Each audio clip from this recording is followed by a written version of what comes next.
Debate live. I'm your host Nathan Oakley, and if you are new to this channel or you've not done so already, then be sure to subscribe. Hit the bell notification icon and join button if you'd like to become a Nathan Oakley 1980 channel member and keep up to date with the Flat Earth debate. If you would like to support the channel, there is a super chat that runs alongside each of these shows while they are live, and there's also a Coffee, Patreon, crypto and thanks button in the info box below the video. Most importantly, if you'd like to join the discussion, simply mute the page you are currently watching, then click the link in the info box below this video to join the panel and express your views on the nature of Earth. If you do join, please don't swear. If you do, you'll be ejected, and if you are, please don't try to rejoin the stream using sock accounts. You'll be warmly welcome back on the next stream. Please also share the show on social media. Sharing the show obviously increases the live audience, but this in turn increases the chances of a more diverse panel, so please share the show on Facebook and X. Now we are joined by Neil, Refracted Curvature, and a whole bunch of people in the Flat Earth Debate Discord server. So, welcome one and all. About time. How are you? I would like to no longer go by Refracted Curvature. That is my slave name. I am now Reflected Ping Pong Golf. You're Refracted Curvature again, are you? Once again, I should say. I do not answer to that name. Okay, so just refracted it is then. Yeah, that works. Very good. Good Everyone morning, have a guys. good weekend? Everyone in Discord happy? Mic check, mic check. Hey, Chocolate. You sound a lot better than you did last 2 or 3 times you've been here. That's kind of what I was hoping. Do I sound better? Yeah, you do. You sound much better, chocolate. What is your secret, chocolate? I bought the right type of $10 mic. Not the wrong type of the one I $10 mic. used, the one I used to use when I was on the show a while ago. Yeah, it's I good. have to It's go much find better. that one again.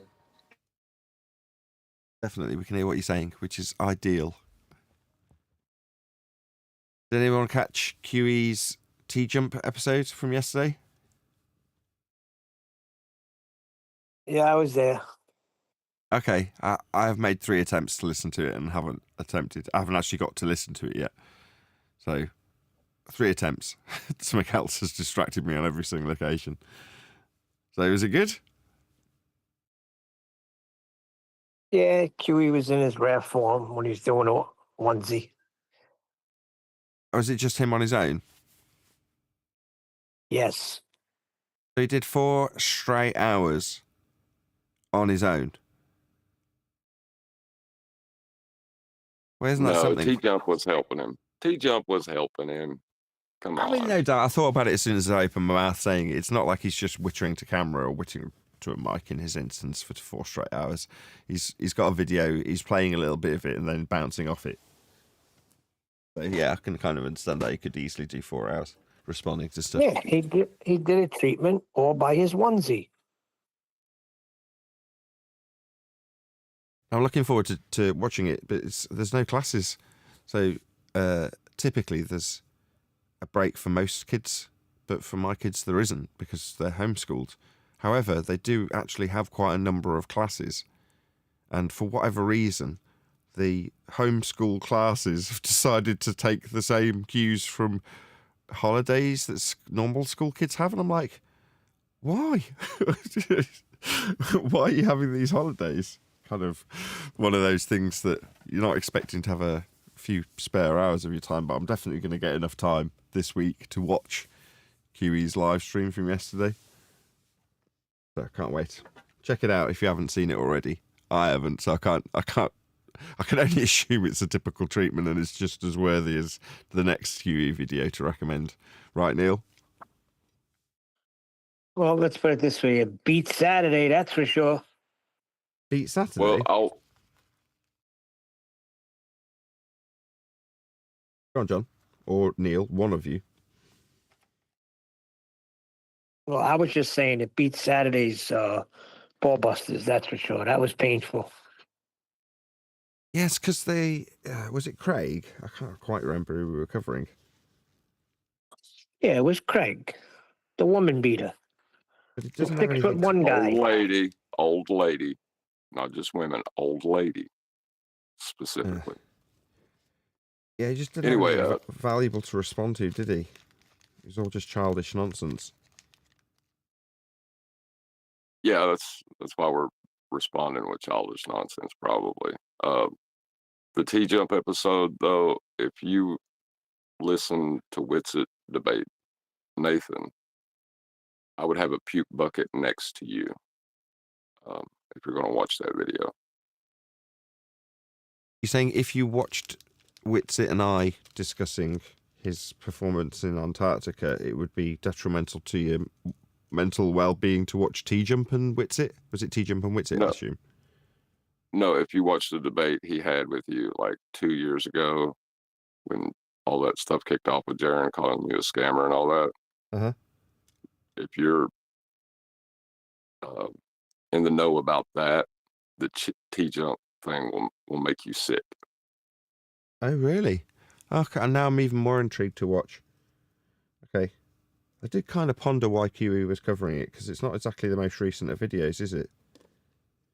Well, the reason is every argument that Witsit tried to use on you, he was T-jumped with. I see. That's interesting. I see. Our refractive curvature left the call, so at least he got to the end of that sentence. Well, check it out. Quantum Eraser YouTube channel is the origin of this video discussion that we're having, and the video is called "You've Been T-Jumped." As I say, I only know the title because I clicked it at least 3 times to try and watch it, but didn't manage it. Scrubbed through to the beginning of it, and something else distracted me. Specifically, a little sausage dog. I can't hold it anymore. I've got a little dog that's running around at the moment. One of our neighbours is in and out of hospital, so we occasionally look after a dog for her, and it's really cute. Kids must love that. Oh, hell yeah. Running around after it screaming. They're having the time of their lives. Of course, they still get bored of it after an hour. For anybody thinking of getting their kid a pet, no. Find a friend who's got a pet and let them lend it you for a small period of time. You sound like Sebastian Maniscalco. That's what he said when he was a kid. That's what his father told him. You want a pet? Go pet the neighbor's pet. Yeah, exactly. Because when you get a puppy, you are getting a toddler for a minimum 10 years. Minimum, yeah, absolute minimum, unless it gets run over. So yeah, you're committed to that dog for the next 10 years of its life and your life, and no, because the kids are going to be bored of it an hour after they get it.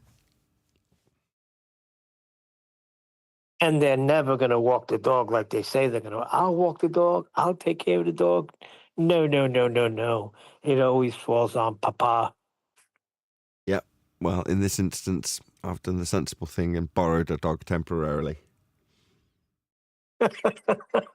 That's the way to go. Yep, certainly is. If only the same thing was available from cats. But cats just sort of roam around of their own volition, don't they? You can just go and fuss one randomly. Yeah, that is totally different. They need no attention. They are fine on their own. Indeed, they are. I should really do some housekeeping questions, Neil. You mailing me in the pre-show saying, is it related to Coriolis? Any evidence of axial rotation of the Earth-based variety?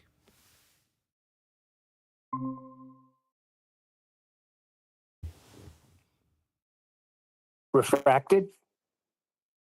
Yes. I don't think he heard the question, Neil. Any evidence of axial rotation of the Earth-based variety? Well, if there was, you could only describe it from the plane of reference. I don't know what good that would do. It did quite well at proving a flat plane if you're going to infer one by suggesting that there's a non-inertial turning frame of reference.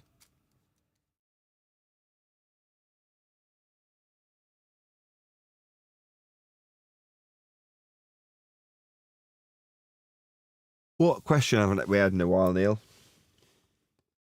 Housekeeping question.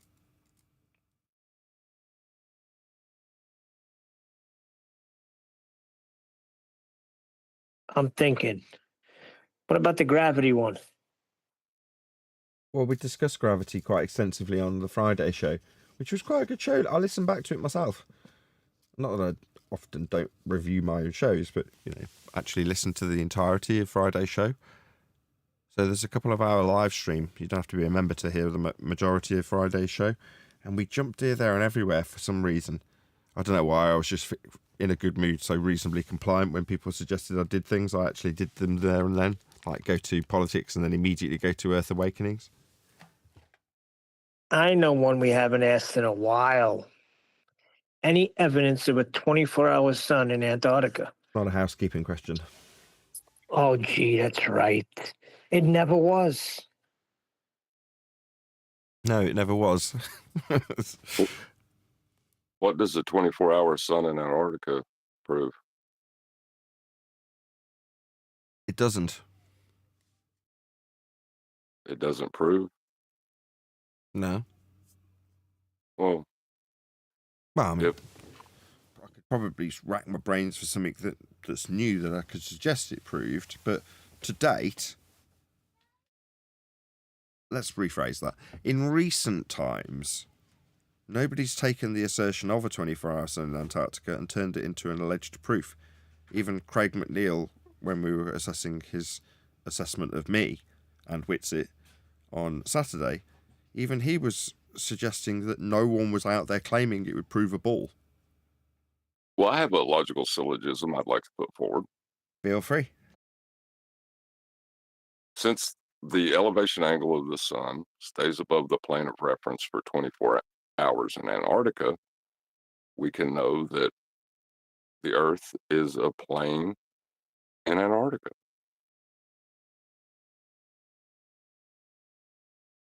Yeah, I mean, you can't infer that you know Earth's a plane from that beyond the utilization of it as a plane. Earth is measured as a plane in Antarctica. That's the only slight addition I'd put.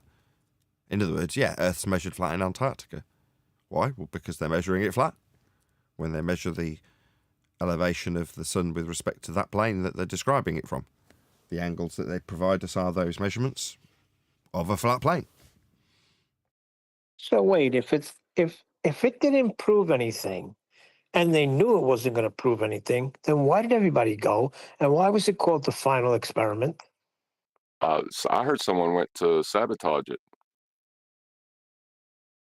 Yeah, but sabotage what? That's Neil's question. What are they doing? If it's not final and it's not an experiment and it's not suggesting to offer proof of a globe, and the only purpose is for Will Duffy to get a few fluffs to say the azimuthal equidistant North Pole centric globe projection fails as a result of our journey, you're like, okay. Is that it? Is that all they really wanted? The AE map to be bunk? Okay. I mean, some people are really desperate to debunk globe projections.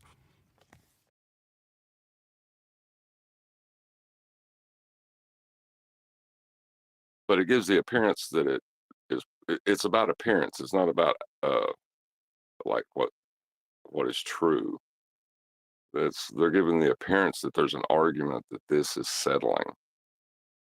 And then they give out the straw man, false dichotomy, and use the affirming the consequent to push it home when they say, if Earth's a flat plane, we will not observe a 24-hour sun in Antarctica.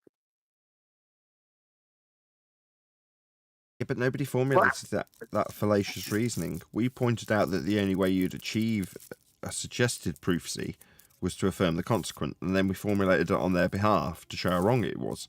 So because we did that from day one, none of them were brave enough to actually swallow the brave pills and say, yeah, if Earth's a sphere, then we'll see 24-hour sun. 24-hour sun, therefore, Earth's a sphere. Nobody did that. So Craig saying, oh, no one's saying it's proof of a sphere is appropriate. No, they're not. Because we took away that thunder. Because we were saying it.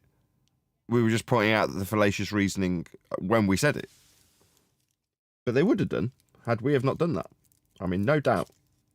Well, they're trying to imply that they directly tested whether Earth was a plane of reference by traveling there, using a plane of reference and measuring a plane of reference.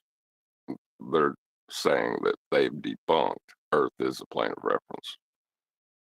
No, they're not. They're saying they've debunked the azimuthal equidistant North Pole-centric globe projection. Now, they bundle that in as though that is the flat Earth.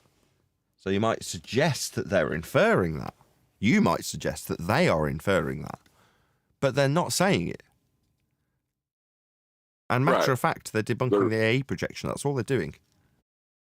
Right, but they're holding it up after they discuss us, say flat earthers. Then they hold this up, debunk it, and the audience will associate in their mind that that's what flat earthers believe the Earth is, and that's debunked. But by doing what? By providing, well, by finally providing evidence for something that should have been evidenced, we were told was evidenced, I don't know, millennia ago. So in 2024, they finally, and I'm exaggerating that word because that was used in the name of it, the final experiment. Yeah, it's like so we Friday the 13th, part 274. This time, it's final. Yeah, this time it's final. For the first time, the final time. Well, listen, it was affirmed for Nick, and that's good enough. Oh, did we lose Nick? Well, It was ambiguous. Is it really so? Oh. Yeah, we lost Nick. I think the idea that they were trying to get across is that they're tired of doing this. They're going to prove it one last time with this observation. Is what I think it's meant to come across as. Yeah, wishful thinking. Look, right, we'll do this, and that's it, okay? Right, then you guys will shut your channel, okay? Yes, that is ideal.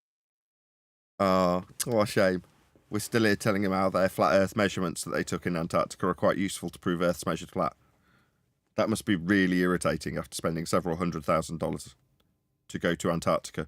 Not to go down to Antarctica, because that would be antipodal assumption, wouldn't it? It would, if you're talking about the celestial sphere model and you understand that it's utilized as a plane of reference, it wouldn't necessarily be a reification for you to say down, because you're talking about the underside of that model. So, but you'd have to understand it's from a plane of reference. Otherwise, yes.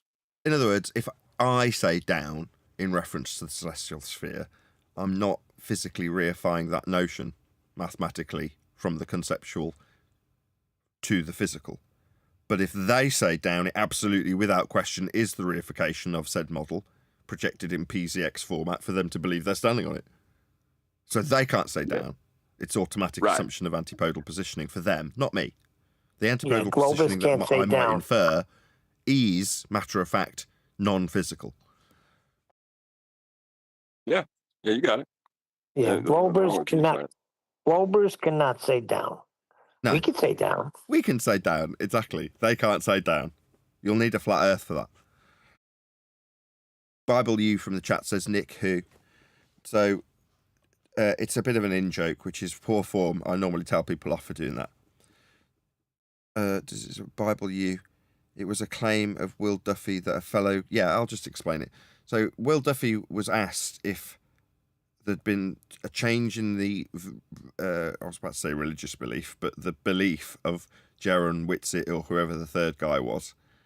And of the, I think it was 4 of them that were flatties that went down there, he said that 2 might change their mind.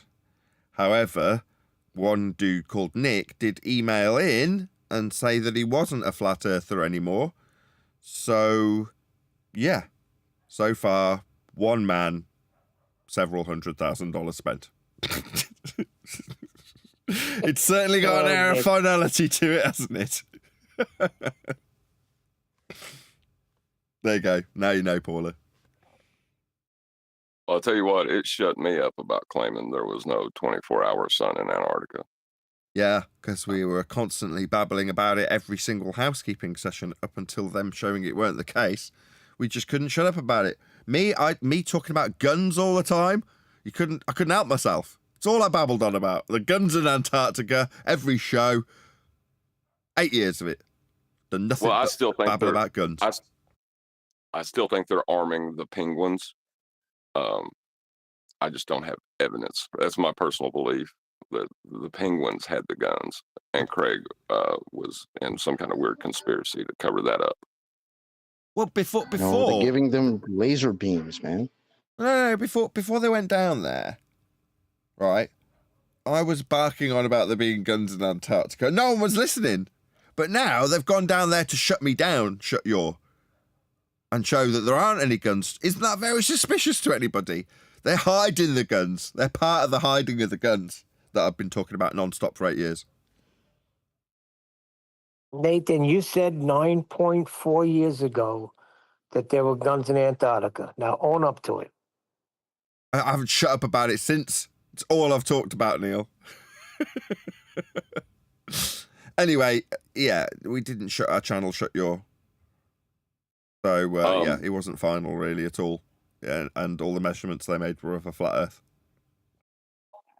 I have a video of my daughter saying that rainbows are made out of Skittles. Now, when she gets older and her understanding grows, can I hold her to the statement that rainbows are made out of Skittles? Well, because it's strictly not true. You can only taste the rainbow. Right. But does that seem fair to bring that up constantly as the measure of her intelligence or her position now? In a way, while we lay jovial deceit against those who would claim that we have, according to them, been talking about guns in Antarctica for 8 straight years. No, that's not the case, but I wouldn't decry them the opportunity to hold me to task on anything I've said over the time. If someone says 9 years ago, contextually, you said that there was going to be guns in Antarctica if you tried to go down there, I'd be like, yeah, that was the rhetoric of the day. That's the nonsense waffle I got when I sat down at the Feast of Nonsense. There's me regurgitating it. Don't I look stupid? They're like, well, do you still think there's guns down there? And I'd be like, I don't care. Earth's measured flat. I've moved on. I don't care about what goes on in Antarctica at all. Makes no difference to me. But if they were to go down there and do any measurements, they'd be measuring a flat Earth when they did. Lo and behold, they are. Yeah, but 8 years ago, like you just said, you were under the misapprehension that there was guns down there.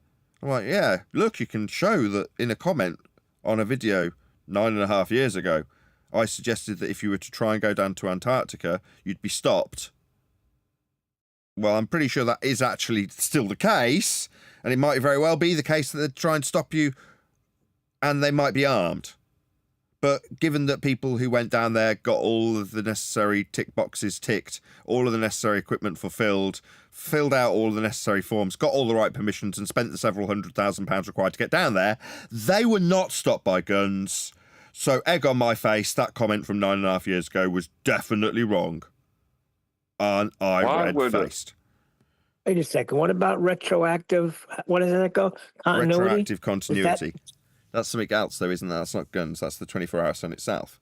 So what Neil's pointing out is that AI, artificial intelligence, suggested that why would I decry the testimony of a man who spent 18 months in Antarctica and said he did not observe a 24-hour sun, but for retroactive continuity. That is to say, by the standards of the heliocentric model, the patterns that we experience with the sun, moon, stars, whatever, are set in such a way that they wouldn't deviate. There'd be no anomalies like, for instance, 1 year there is a 24-hour sun, the next year there isn't.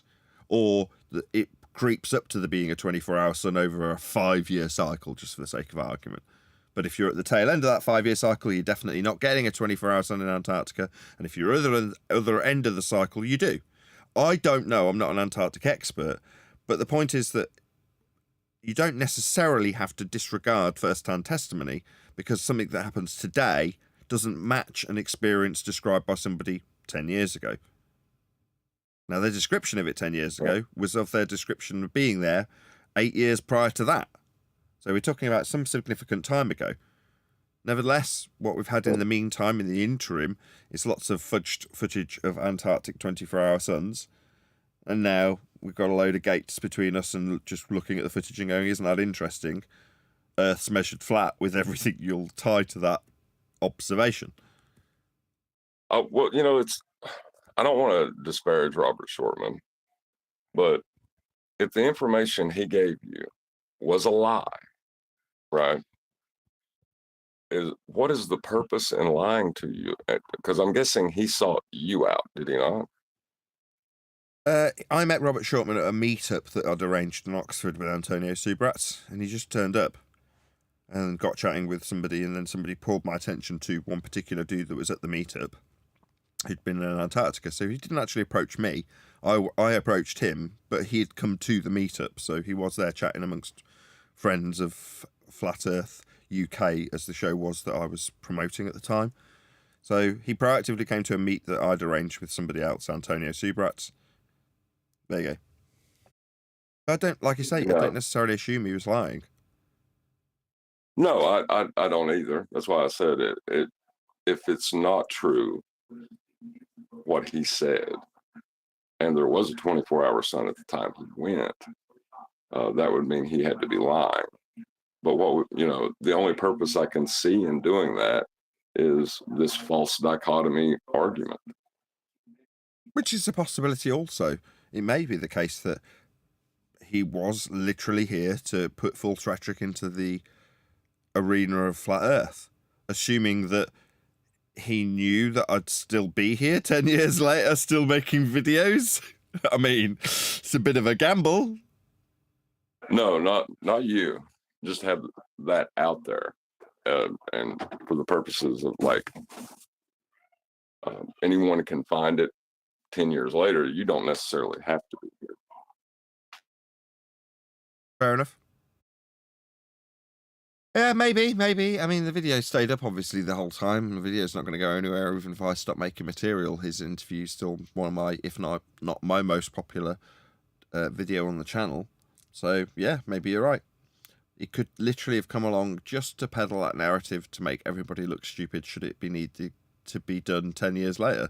If people are still hanging around looking at this flat earth thing 10 years from now, might be the case we have to put the kibosh on it by showing them the 24-hour sun that's always there anyway, and have somebody go into the arena early on to tell them there definitely isn't one, so that they all get behind that nonsense and we can show them to be wrong, or show the azimuthal equidistant projection to be wrong, which they'll have all married themselves to by that point. Maybe the powers that should not be and hidden hands that people pretend there is have put those pieces in place long in advance of the Duffy trip. Just seems a bit far-fetched, though. Go ahead. Yes, you're seeing my problem with it and why I didn't want to cast moral aspersions based on that. I probably shouldn't have said anything. Well, no, it's worth speculating. I don't mind. I mean, it's prevalent subject matter when there's contrasting views about something that should or shouldn't occur. Now, as we've always maintained, it's kind of inconsequential to us. I mean, now it's been made consequential to me in terms of a question of my credibility after repeating my guest's sentiments of his first-hand experience with the Antarctic sun. But beyond that, it's kind of inconsequential.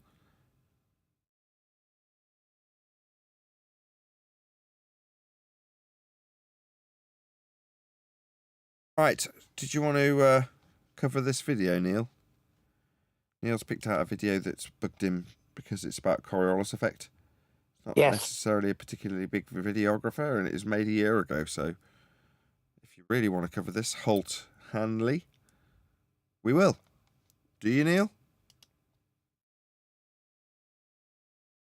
Yes, I would like to cover it. I would also like to get the definition changed somehow, so when people look it up, they find what Coriolis really is and not this.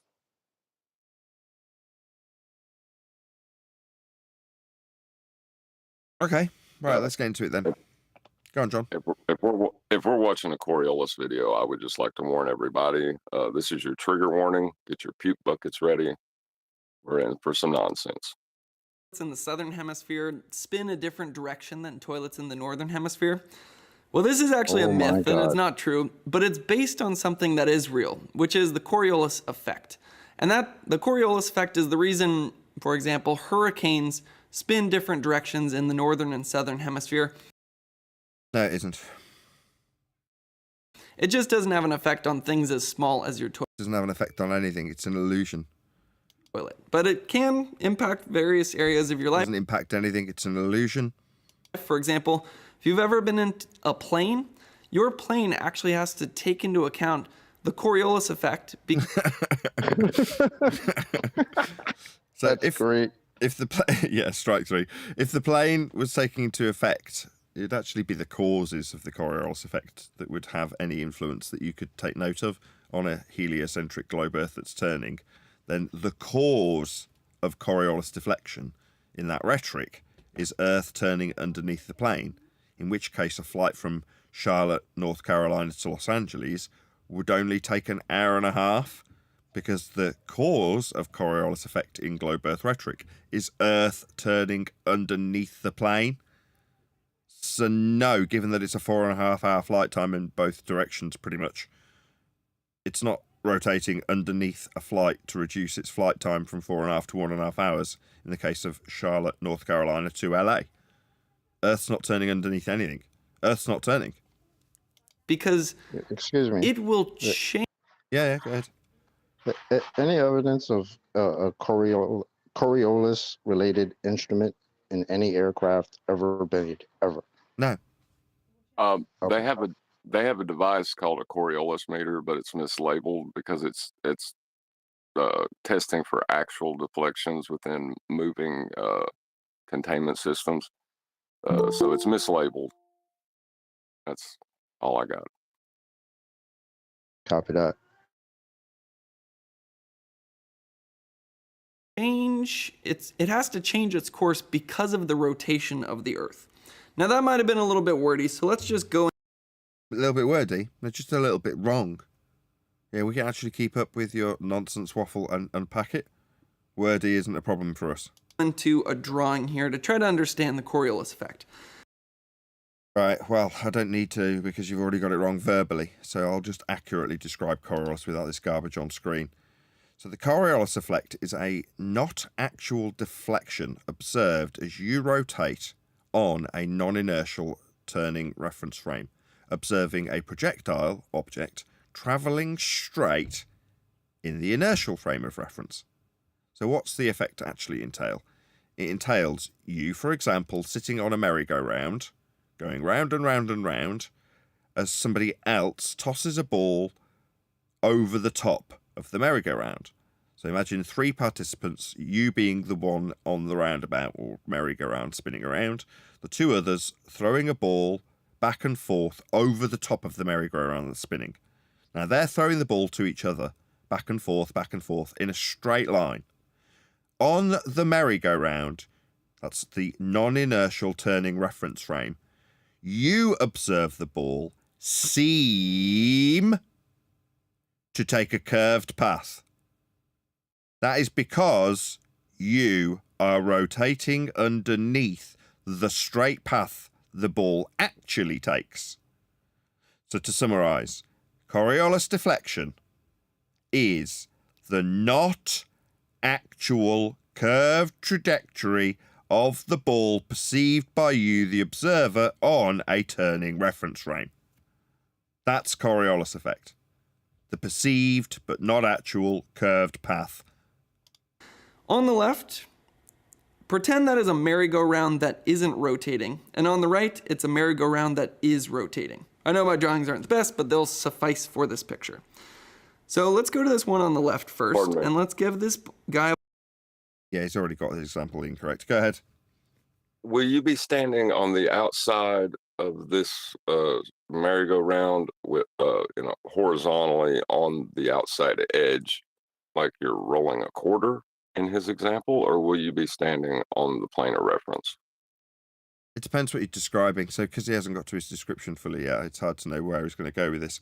I'm assuming he's going to have somebody on the rotating, but he's got the... I don't know where he's going to go. We just have to listen to his nonsense waffle, John. I'm just saying that he can't. People don't stand horizontally on the sides of merry-go-round. Right. They stand. You know what I mean? Like, yes, I know what you mean. It's not going to be applicable to what he claims the Earth is doing anyway.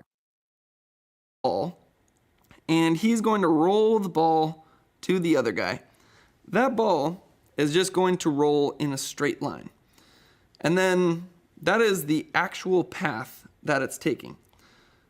Now, the perceived path is going to be the exact same. Now, let's come over to where the merry-go-round is rotating. And we're going to rotate it counterclockwise because it's almost like you were up in space looking down on the northern hemisphere. And let's say he lets go of the ball when he's over here. How did you get that frame of reference? That ball is going to go in. You don't. The reference frame that he described to be comparable when he's not onto the outside edge of his quarter roll, as you put it, you're never going to be in the inertial frame of reference. You can't get that view. No straight line, and it's going to appear to land towards the right of the person that he was trying to throw it to. And let's label this Also, as there's another problem. actual. There's another problem as well, because the frame of reference he would be claiming to view this effect from, if it existed, we would not have gas to breathe. Yeah, to compare it to the outer space sky vacuum inertial reference frame that he would compare it to, then we'd all be dead. Gas would fill that space. Now, how they're going to perceive this is going to be different than the actual path the ball is taking. This guy's going to think he threw it, and they're going to think it curved off to the right. So that... Yeah, that bit's accurate. So when this platform's not spinning, man throws ball straight, ball moves and is perceived to go straight. When you are on a non-inertial turning reference frame, that is to say a rotating roundabout, you throw the ball, if you sat on it whilst rotating, and it looks like it flies off in a curve because you are turning underneath. So it's not bad in terms of the last 10 seconds of description. That is perceived. Let's just say. Yes, so it's an illusion. Right, so it's perceived to curve but isn't really curving. You opened up this by telling us it's the cause of hurricanes moving in different directions in different hemispheres, though, didn't you? So if it's an illusion by your own explanation, how the hell can it affect anything? It's an illusion, you crackpot! So that's their perceived path of the ball.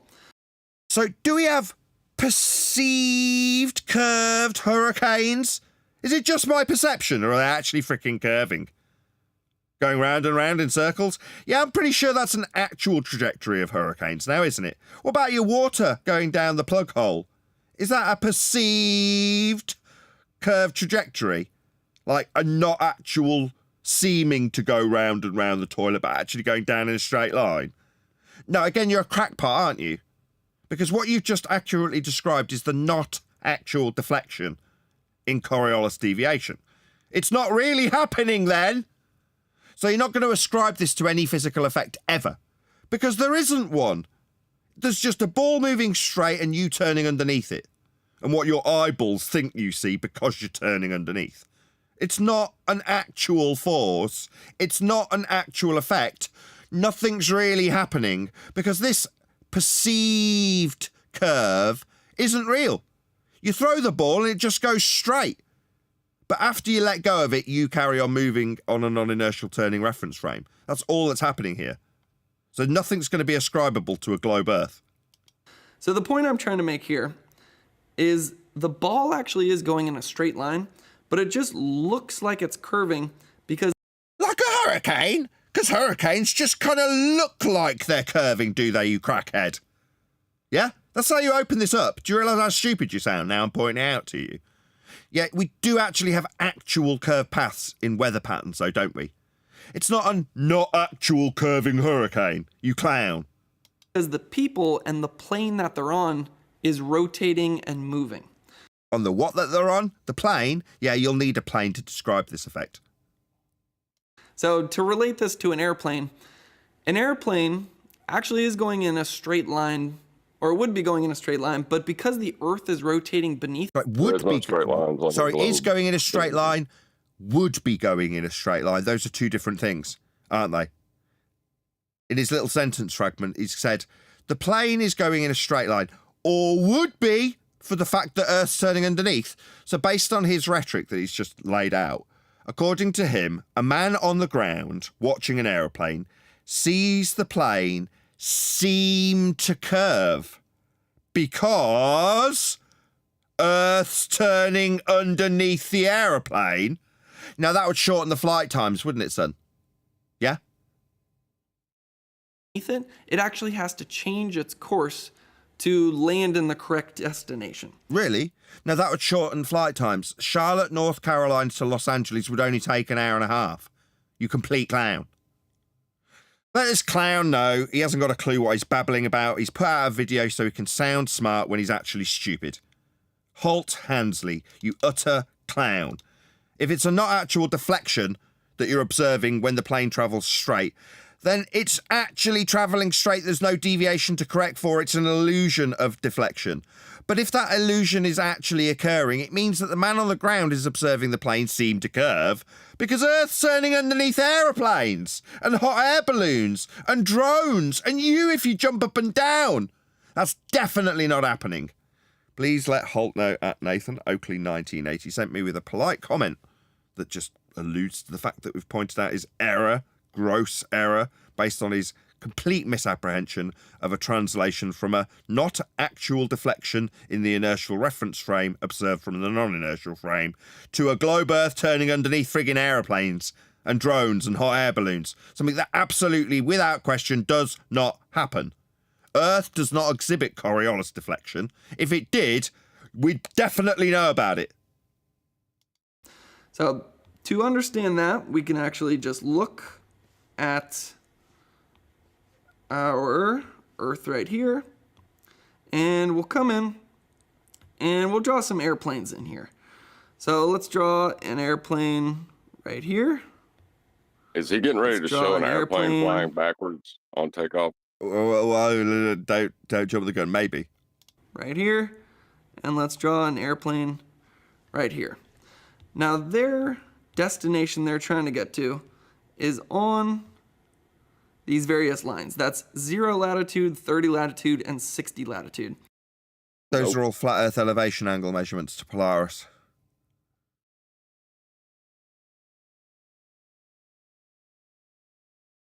And the point that I'm trying to make here is Earth's measured flat with those measurements. Why have you drawn them on a globe? the deviation or the difference because of the Coriolis effect in actual path and perceived path is going to be larger the higher up you go. I see. So you're saying the higher up you go, the more Earth turns underneath the plane? Yeah, that would mean Earth's turning underneath aeroplanes, though, wouldn't it? Yeah, we'd definitely notice. They'd have some scheduling issues that we definitely don't experience. Yeah, you could travel up in the air in a hot air balloon and just wait for the next continent along to come to you. So, for example, on the equator... What's the equator? Like minimum elevation angle measurement to Polaris? Yeah, you'll need a flat Earth for that. That airplane just takes a straight path. There is no Coriolis effect. What? Earth as a sphere is claimed to have Coriolis effect, though. What are you talking about? It's not selective. So did the Earth just stop rotating for a hot second, or what? Yeah, for a bit. Now all of a sudden there is no Coriolis. That's for this part of the example, Earth's not turning. Planes above it, no Coriolis effect. It's just decided. Now here, there's going to be a small deviation. What, as Earth turns underneath the aeroplane, shortening its flight time? Let's label that right there. And then as you get higher up, that deviation is going to be much larger. So the basic takeaway... Yeah, based on your diagram, the plane would never get to its destination on the equator because Earth's spinning faster than the plane can go. Yeah, it'd be going backwards. There is, as you get to higher latitudes, the Coriolis effect is stronger. Stronger? Sir, your illusion of curved trajectories when observing planes from the ground as you turn underneath them is stronger. It's an illusion! Hello? And that has to do with a lot of different aspects of physics that we're not... Different aspects of physics? You think this is physics, do you? No. Dealing with the physical and natural phenomena we deal with when dealing with natural science, that's physics, isn't Coriolis deflection. An illusion described with two different reference frames, one inertial and one spinning non-inertial. That's not physics. Physics establishes cause and effect for naturally occurring phenomena. That's physics. I'm not going to exactly dive into. You just have to take my word for it. No, we don't have to take Jack, mate. We can just point out how stupid you are, and then I can send my audience to you to tell you how stupid you are. Because you're telling me that an illusion's going to cause things. You're suggesting how strong an illusion is. You complete clown. No, I don't take your word for it when you tell me about the strength of an illusion. I just call you a numpty. At the equator, Coriolis effect is 0. So what's the equator? After the fact, maybe you'll go and look up what that is. It's a flat Earth measurement. You go higher to the pole, it is stronger. So now it's... No, the illusion's not getting stronger. You complete clown. Go ahead, John. Go ahead, John. Oh, I was just going to say, he said pole. Well, from what plane of reference will we describe this pole? But you go ahead, Chocolate. I'm just beating a dead horse now. I'm just bugging out there. You said at the equator, that's where the Coriolis effect will be 0? The place where supposedly this ball is moving the fastest? The highest tangential speed, but the Coriolis effect 0. But at the poles, it's the highest? Take his word for it. Trust me, bro. Trust me, bro. Yes, I forgot. Yes. Let's just break down what's actually going on with these forces. Like, there is no force. It's an illusion observed as you turn underneath something travelling in a straight line. Ball travels straight, roundabout turns with you on it, observing the ball that is travelling straight still. So what force? Oh, it looks like it curved. So do you want to give me that in pounds? So let's turn this on and look at another layer here. Okay. Definitely not. You haven't got a clue what you're babbling about. You're talking nonsense. It's not okay. So let's draw in what's going on with the pressure gradient force first. So pressure gradient force is just going to be going from high to low. Really? Okay, well then your claim to be inertial reference frame is a 10 to the minus 17 torr sky vacuum. And the high pressure gas that we're all enjoying breathing would have dissipated into that area of volume, so we'd never have developed gas pressure, nobody would be living. And also high and low, as he's describing it, requires a horizontal plane of reference to describe whether it's higher or lower from. Oh dear. It's going like that, and like that.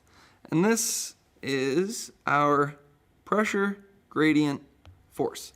What that means is basically the air likes to flow from high to low. You can see we're going from 908 millibars to 900 millibars. So you would think that our winds are just going to follow the pressure gradient force. It's going to go from high.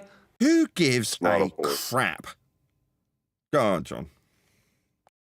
That's not a force. Like Chocolate just pointed out, that's entropy. Only when you try to contain the expansion of gas into a volume by putting it in a container can you describe that as a force, but it is not inherently a force.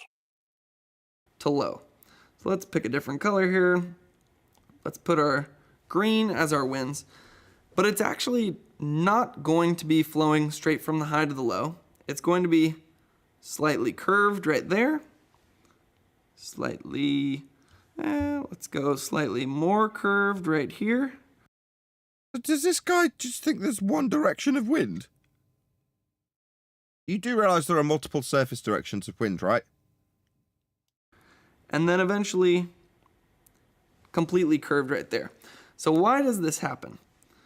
And I should label this. It doesn't. The wind's going in all different directions at all different altitudes. Altitudes are all described with respect to a horizontal plane. So what you're babbling about is nonsensical. This is the okie doke part. where he tries to convince us that this illusion he was telling us about earlier is now able to cause hurricanes and stuff. Actual wind? This happens because of the Coriolis force. So let's take... No, nothing happens as a result of Coriolis effect. Number one, it's an effect. Number two, it's an illusion. Number three, it's not a force. So no, absolutely not. You are wrong. This bottom one. Go ahead. No, I said I called it. Yeah, he did. 10 points. The one closest to the 908 millibars. And let's imagine our wind was going straight high to low. The Coriolis force is going to come in there and it's going to turn it. No, it isn't. Sorry, illusions don't turn things, son. Are you a clown? Slightly Also, to the right. Go on. The millibars is a description of gas pressure on the walls of its container. Does he have a container for that gas in his description? No, it's just got an empty void of space, 10 to the minus 17 torr, that this wouldn't be a tiny gradual millibar rating. All of the gas would immediately dissipate into the sky vacuum he thinks astronauts are floating around in, because he's in the heliocentric paradigm of spinning balls in sky vacuums. So no, definitely not. Right. So it turns it that way. Then, as it keeps going, it turns it a little bit more. Then as it keeps going, it turns it until it's actually just flowing parallel to our isobars. So you might need a second to look at this drawing to actually Excuse me. Go ahead. Parallel to isobars. Sir, you think your curves, shouldn't it be concentric rings? Not parallel. Yeah, it should be concentric in a heliocentric worldview. They can't have parallel. Such an axiom doesn't exist on a ball tard. And third, he's got wind moving with respect to conceptual lines. Figure out what's going on here.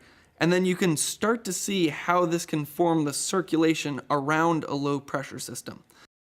Nope, you're ascribing it to Coriolis, you complete numpty. A non-force, an illusion of deflection in a path of a straight moving object, observed as you turn beneath it. Furthermore, your assertion, if it's to be ascribed to a turning Earth, has a turning Earth beneath aeroplanes and hot air balloons and you if you jump up and down.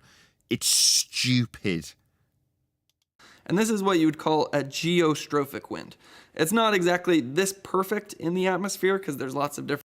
Atmo what now? Begging the question much? No, you don't have atmosphere. That's an oxymoron. Sphere-shaped air? Atmo means air. Sphere is a shape. Gases, on the other hand, that form the wind, they're going to take the shape of their containment in every single example. So no, you don't have oxymoronic atmosphere, sphere-shaped air. Different things going on, but it's a pretty good approximation, so we can pretty much run with it. So to understand what's going on here... That's what they've been doing for the last 200 years at least, right? Just stealing our concepts and measurements and running with them.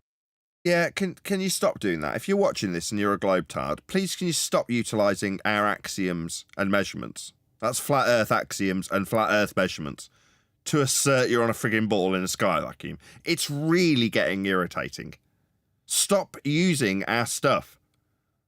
Let's turn that off. Let's make a new group. And let's try to figure out what would be happening around a low pressure system.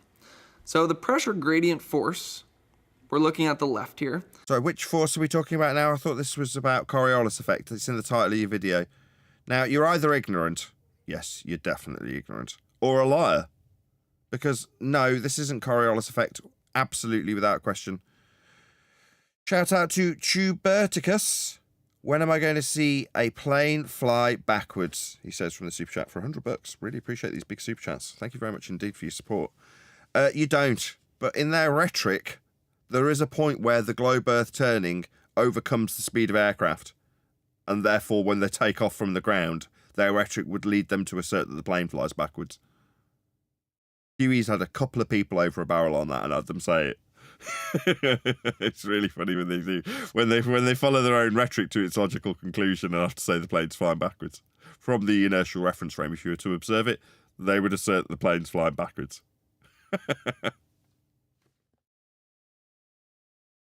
That's going to be directly in. And then taking what we learned in our last drawing, our actual wind is going to be parallel. Stop using our terms. You don't have parallel on a ball tard, right? Parallel is going to require a plane of reference to be parallel with it. Like everything being parallel with the horizon. You don't have that. That's not yours. That's ours. Stop using it. To the isobars, the lines of constant pressure. These imaginary conceptual lines of pressure.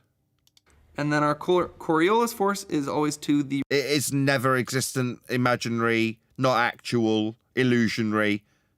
right of the wind. Yeah, Oh, isobars. It's moving things to the right, is it? No, you're wrong. Idiot. Isobars are described from the horizontal. Yes. So, he's done. Northern hemisphere. Hemi, what now? No. The only hemispherical description is in a conceptual model, and it's of the stars.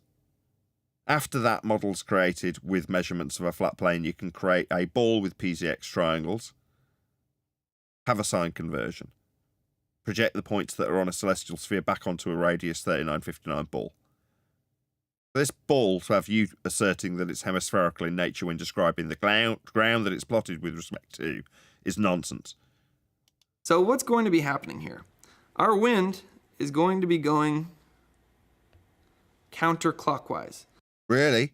No. You open this by describing the Coriolis effect with the ball travelling straight and you on a roundabout seeing it seem to curve.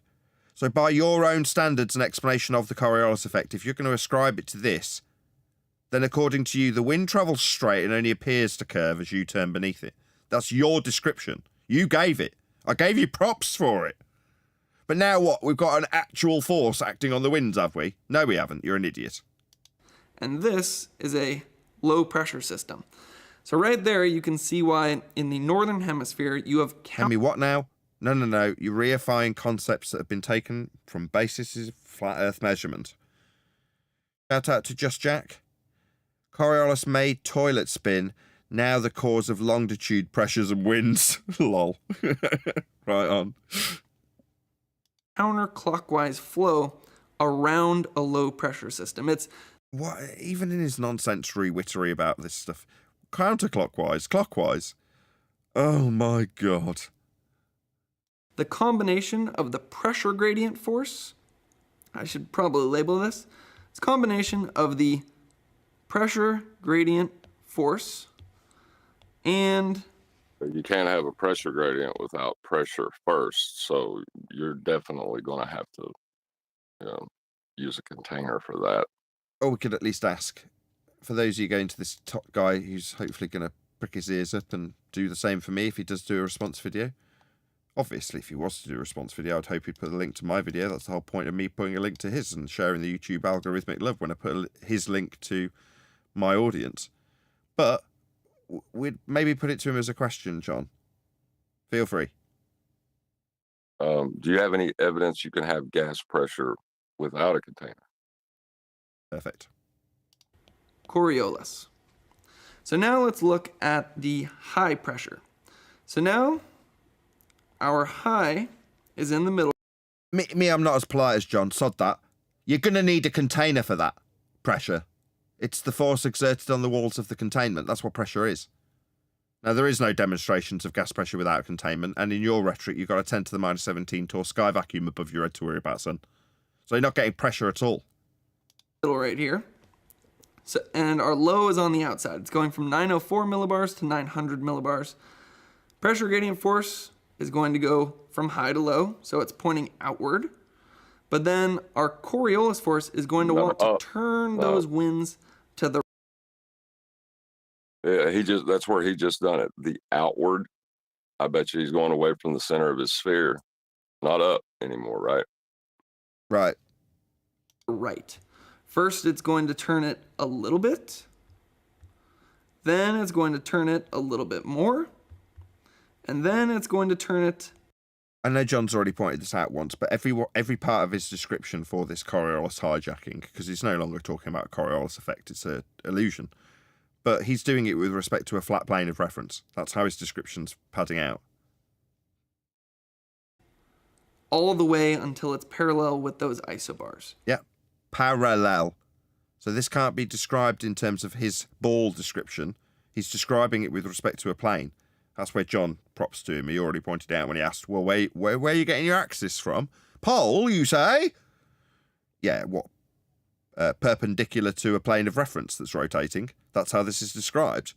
Even in their bullshit world of spinning ball Earth, it still needs a plane of reference to describe their spin. All of the effects they describe are always with respect to a plane. Coriolis force is always directly to the right of our actual wind. And you can see... illusions aren't to the right of Jackson. Yeah? Look up the word illusion and then think about the sentence you've just spewed to an audience. That around a high pressure system in the northern hemisphere... Tell me what now? You are going to get clockwise flow. So, in the low... Will it be clockwise? What if I turn around? Will it still be clockwise? It's counter, and around the high, it's clock. And that's talking about the northern hemisphere. Really? You couldn't have given us an actual directions as opposed to relative directions that are subject to the direction I'm facing? No. It's because you don't know what you're babbling about. In the opposite hemisphere, that's like if we took our merry-go-round example, and now you're in space looking up at the southern hemisphere, it looks like it's spinning clockwise. So when the one person throws the ball to the other person, it's actually going to look like the ball is curving to the left. Now let's take another... Sorry, look like?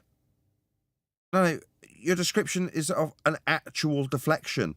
So when you contrast that with a not actual deflection, it just makes you sound like a village idiot that doesn't know what he's talking about. You're conflating not actual deflection, that's illusionary deflection, Coriolis deflection, with actual spin directions. Another example here. And talk about wind speed. So... Why?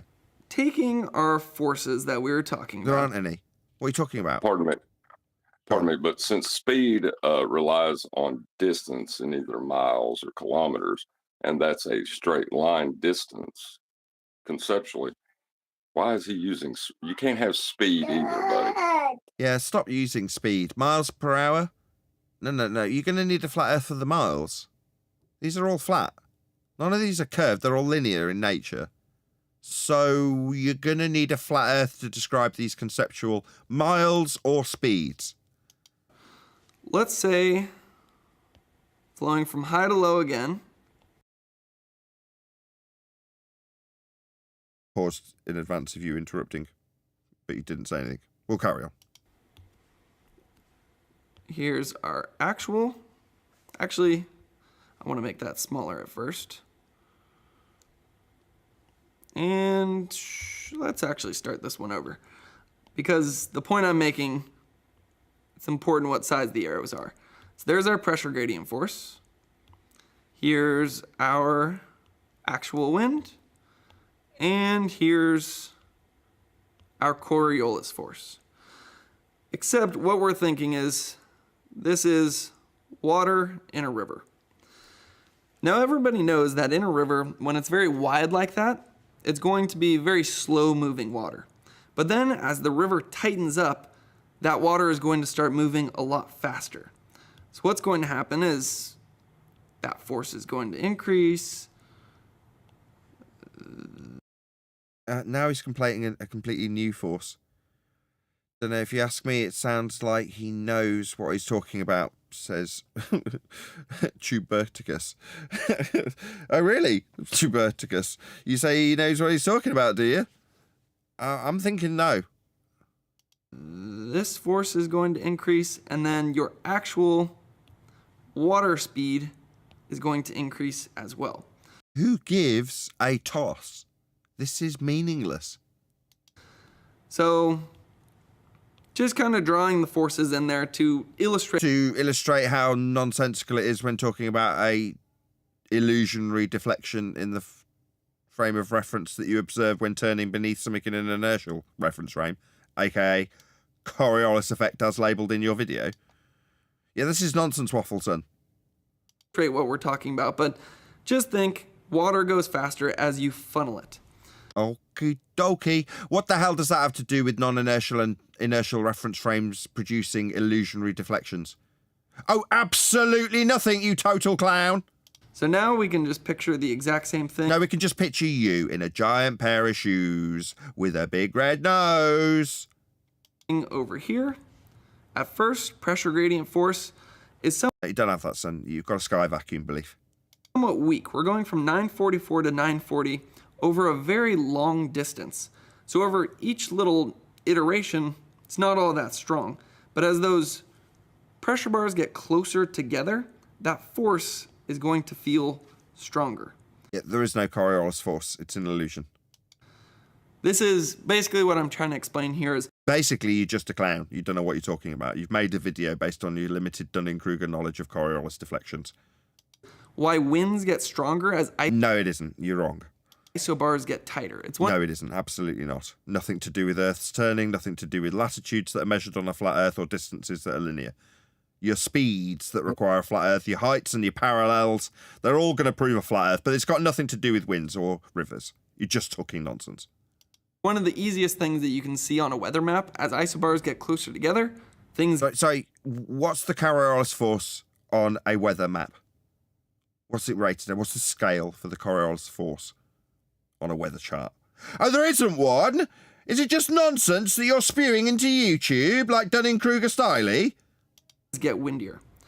Now let's draw in our Coriolis here. Small. Like on the weather maps, yeah? They really highly detail the Coriolis forces on weather maps, don't they? No, it's not often that any meteorologist is going to be noting the illusionary deflections that we might see if we're turning beneath stuff. They're never going to mention those in weather broadcasts, ever.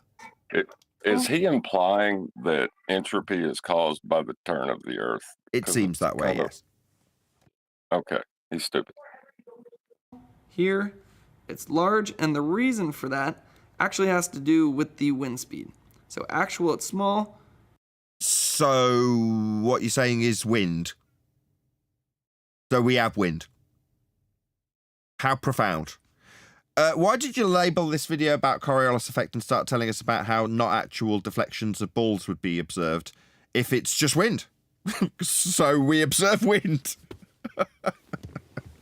Why do they do it? Right? Why? Well, I'll tell you why, because they need to affirm their ball belief.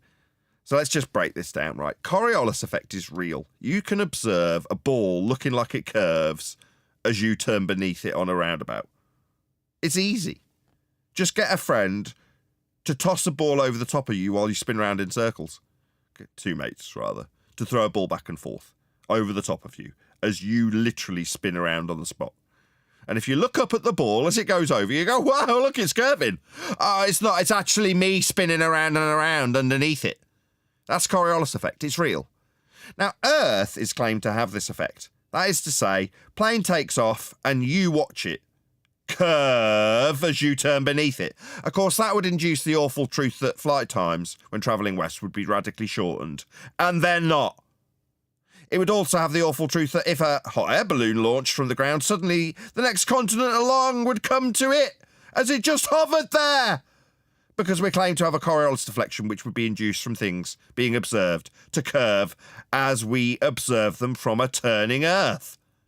An effect that nobody's ever going to observe because it doesn't happen. It is that simple.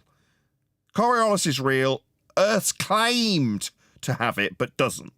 So how do the globe Earth practitioners of nonsense get around this awful fact that we don't have any planes observed to be seeming to curve from a ground that's turning beneath them?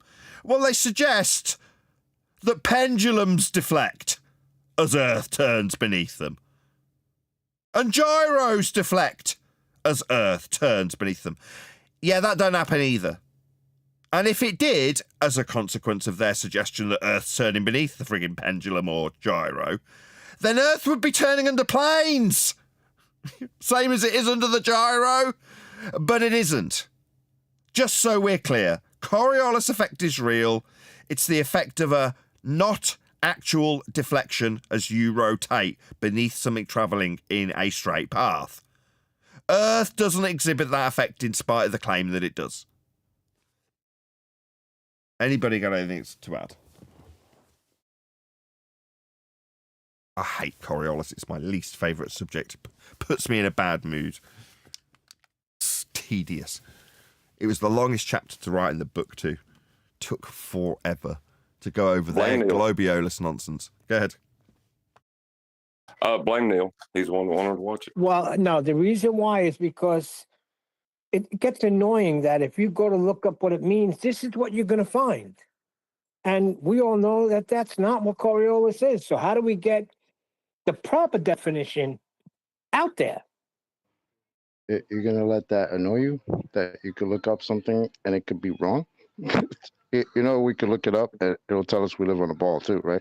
Yeah, I know, but I'm trying to say, how do we get the proper definitions out there so people can be educated in the right manner? It's already out there. It's already out there. The problem is it comes with a little cool story along with it that tells you you're on a ball. That's the problem. Indeed I'm talking about getting Nathan's definition, how Nathan describes it, how Nathan explains it into a wiki or one of these It's already there. Google searches. No, it's not. Well, I hope you're happy with what I've done, Neil. So, Yes, very Neil, are happy. you saying that Nathan has his own definition of Coriolis and that has nothing to do with what Coriolis Don't have to be Nathan. described as? There's one in Wiki. It's just on the right-hand side with a little GIF with two frames of reference circles moving. One showing the ball moving straight, one showing the ball seemed curve because the roundabout's turning. And it says that Coriolis is the deflection observed from the non-inertial turning reference frame lower part of the picture. And if you look at it from the upper part of the picture, the ball's travelling straight. This is caused by the centrifugal forces in the non-inertial turning reference frame. All words to that effect. That was me paraphrasing what it says on the right-hand side of Wiki if you type in Coriolis force. But on the left-hand side, the main body of text is about 6 paragraphs of complete convoluted bullshit that's incorrect about globe Earth and winds and all that garbage that the guy just went through, convoluting the not actual deflection that is observed if you have true Coriolis deflection, which Earth does not exhibit. In any event, if you are watching this on either Nathan Oakley 1980 or Nathan Oakley Premiering streams, then stay tuned, as there will be an after show to follow. Unfortunately, though, if you are watching this live, this is where we bid you farewell. So, another massive thank you to my Discord and G+ panels for making this show possible. And, of course, to you for liking, commenting, sharing, subscribing, hitting me up on Super Chat and PayPal and all that good stuff. I've been Nathan Oakley, and I will see you all in the next video.